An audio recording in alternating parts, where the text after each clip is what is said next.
وڵاتێک کە داهاتی ساڵانەی لەسەر کوشت و کاڵ بنیات نابوو لە ماوەیەکی کەمدا توانی بگۆڕێت بۆ وڵاتێکی سەرکەوتوو وێڕای چەندین کۆسپ بەڵام نەوەستا تاکو بوو بە یەکێک لە زەلهێزەکان. چین وڵاتە پۆڵاینەکە بەرزبوونەوەی ئاستی ئابووری چین لە ماوەی نیو سەدەی ڕابردوودا بە یەکێک لە بەناوبانگترین نمونونەکانی کاریگەری بوژانەوەی ئابووری و گەیشتن بە بازاڕی جیهانی دادەنرێت چونکە بووە هۆی ئەوەی وڵات گۆڕانکاریەکی گەورەی بەسەردا بێت لە کۆمەلگایەکی کوشت و کاڵیەوە بەرەو هێزێکی گەورەی پیشەسازی هەنگاو بنێت. ئەم چالاکیە بووە هۆی زیادبوونی هێڵەکانی بەرهەمهێنان لە چین تا گەیشتە ئەو ڕادەیەی ببێتە دووەمین گەورەترین وڵاتی خاوەن ئابووری بەهێز لە جیهاندا. لە ساڵی 1949 چین بە ماوەیەکی بەرەو پێشچوونی بەرهەمی ناوخۆدا تێپەڕی، ئەوەش لە ئەنجامی ئەوەی 6,000 ڕاوێژکاری سۆڤیەت یارمەتی چینیاندا بۆ ئەوەی ئابووریەکەیان بەهێز بکەن. بۆ ئەوەش پرۆژە بازرگانیەکانیان بردە ئەوێ.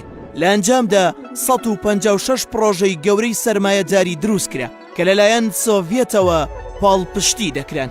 ئەم هەنگاوەش بووە هۆی ئەوەی ئابووری چین بە شێوەیەکی خێرا بەرەو پێشەوە بچێت، بەڵام لەگەڵەوەشدا ئەو هەنگاوە گەورەیە بووە هۆی ئەوەی چەند کۆسپێک دروست بکات.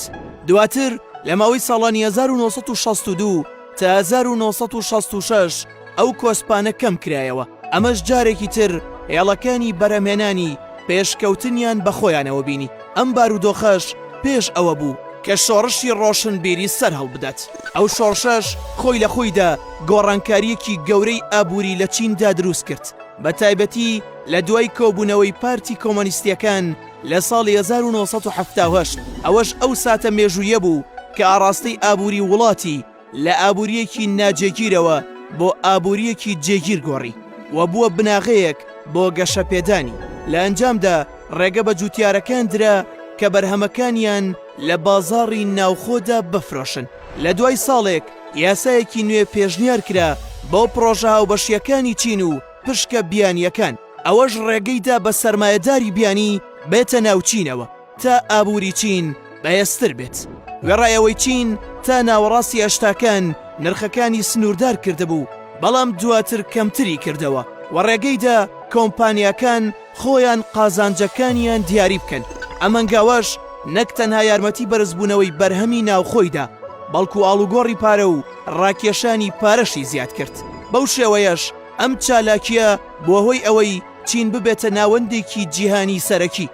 لە کۆتاییەکانی ساڵی 1990 توانیان بۆرسەیەکی تایبەت بەخۆیان لە شانگهای بکەنەوە کە بووە هۆی چوونە ژوورەوەی چین بۆ ناو ڕێکخراوی بازرگانی جیهانی.